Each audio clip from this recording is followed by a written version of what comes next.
اب آگے آئی بات کہ جی کتنی دیر یہ چلے گی حکومت کی نہیں. دیکھیے یہی تو ایشو چل رہا ہے.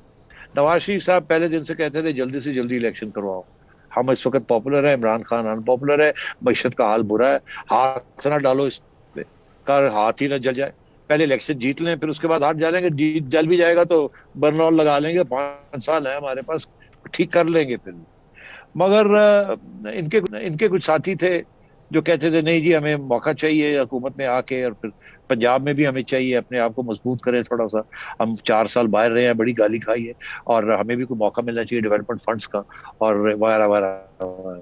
تو یہ وہاں بھی یہ ڈیبیٹ چل رہی ہے. مگر جو میرا خیال ہے کہ دا فیکٹ دیٹ انہوں نے فیصلہ یہ کیا تھا کہ شہباز شریف صاحب کو بنانا ہے, اور کسی اور کو نون لیگ میں سے نہیں بنانا, یا کسی اور پارٹی کے حوالے پرائم منسٹرشپ نہیں دینی, تو اس کا مطلب یہ تھا کہ یہ کچھ عرصے کے لیے آئے ہیں. اگر تو یہ 3 مہینے کے لیے آتے تو شہباز شریف کبھی بھی پرائم منسٹر نہ بنتے. کیا ضرورت ہے 3 مہینے کے لیے آنا اور بے عزتی کروانا اور کنٹروورسیز کریٹ کرنا؟ تو پھر کسی اور کو بنا دیتے, کسی کو ادھر سے پیپل پارٹی والے راجہ پرویز اشرف صاحب کو بنا دیتے, یا کسی اور کو بنا دیتے جن کی ایک حیثیت بھی ہے, ایک شرافت کا تقاضا بھی ہے, ایک وہ رہے بھی ہیں, ایک پرائم منسٹر بھی رہے ہیں, سو آن. تو وہ 3 مہینے کے لیے آ جاتے اور اس کے بعد یہ ڈیزالو ہو جاتا سارا کچھ. تو یہ جب فیصلہ ہوا کہ شہباز شریف صاحب نے آنا, تو اس کا یہ مطلب تھا جو میں نے لیا کہ اب یہ کچھ عرصے کے لیے آئے ہیں. اب وہ 6 ماہ ہیں, 9 مہینے ہیں, 1 سال ہے, ادھر سے عمران خان صاحب کہہ رہے ہیں جلدی الیکشن کراؤ, جلدی الیکشن کراؤ. اب تو میں یہ سمجھتا ہوں کہ یہ دیکھیں گے کہ کس طریقے کے ساتھ یہ نبٹتے ہیں اکانومی کو اور باقی ایشوز کو. عمران خان صاحب کتنا مسئلہ کریٹ کرتے ہیں ان کے لیے کہ نہیں. اگر تو یہ عمران خان صاحب کو قابو کر لیں گے, اور عمران صاحب کا جو سو کالڈ موومنٹ ہے کہ فوراً الیکشن کراؤ اور یہ وہ, اگر وہ فزل آؤٹ کر جاتا ہے, وہ ٹیک آف نہیں کرتا, فزل آؤٹ نہ بھی کرے ٹیک آف نہیں کرتا, تو پھر ٹھیک ہے بیٹھے رہیں گے, تھوڑا بہت کام کریں گے اپنا, اور کوئی ٹھیک کریں گے اللہ خیر صلی اللہ, اور اپنی ہیلپ بھی کریں گے, تو اور اس کو بھی تھوڑے بہت ٹائٹ کریں گے, عمران کو بھی.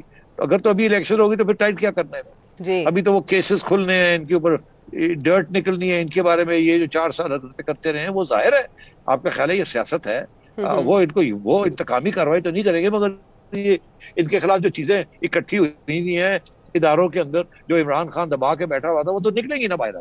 تو اب بات یہ ہے کہ میرا اپنا خیال ہے کہ یہ 6 سے 9 مہینے تو کہیں نہیں گئے, یا سال کہیں نہیں گیا. تو اب مگر ایک اس میں کوالیفیکیشن ہے کہ اگر صورتحال ایسی ہو جاتی ہے کہ ان کے کنٹرول سے لگتا ہے, اس گورنمنٹ کے کنٹرول سے, کہ آپس کے اندر بھی لڑائی جھگڑے شروع ہو گئے ہیں, میڈیا نے بھی اب بہت تنقید شروع کر دی ہے, ان سے غلطیاں ہونی شروع ہو گئی ہیں, آپس میں ڈویژنز ہو گئی ہیں, اور معیشت کو قابو نہیں کر پا رہے, عمران خان کو قابو نہیں کر پا رہے, تو میرا خیال ہے جیسے ان کو یہ احساس ہوگا کہ ہتھو گیم نکلتی بھی, یہ فوراً الیکشن اناؤنس کر دیں گے, کہیں گے نکلو نکلو بیفور یو کم انپاپولر. سو یہ ڈیپینڈ کرتا ہے, اس کو ڈائلیکٹکلی دیکھیں آپ. اس وقت تو ان کا جو خیال ہے کہ وہ یہ 9 مہینے سال کھینچے, مگر یہ ضروری نہیں ہے کہ یہ 9 مہینے سال کھینچے. اگر انہوں نے 9 مہینے سال کھینچ لیا, اس کا مطلب یہ ہے کہ انہوں نے ہاتھ پاؤ انہوں نے کنٹرول کر لیے. اگر کنٹرول کر لیے تو اس کا مطلب یہ ہے کہ تھوڑی بہت عوام کی فیڈ بیک بھی آنی شروع ہو گئی ہے کہ اچھا ویل ڈن. اگر ایسے ہے تو پھر ایک اور سال کھینچ لیتے. تو یہ اس وقت جسے کہتے ہیں ورک ان پروگرس. تو ابھی میرا نہیں خیال اس کے اوپر کوئی حتمی فیصلہ یہ اناؤنس کریں گے, یا ہم بھی کچھ کہہ سکتے. YouTube پر گوگلی نیوز دیکھنے کے لیے youtube.com کی سرچ بار میں googly news T V type کریں. گوگلی نیوز کے پیج پر سرخ رنگ کے سبسکرپشن والے بٹن پر کلک کرنا نہ بھولیے. YouTube پیج پر اپلوڈ ہونے والی ویڈیوز سے باخبر رہنے کے لیے بیل آئیکن پر کلک کیجیے. آپ کو ہر نئی ویڈیو کے بارے میں نوٹیفیکیشن موصول ہو جائے گا.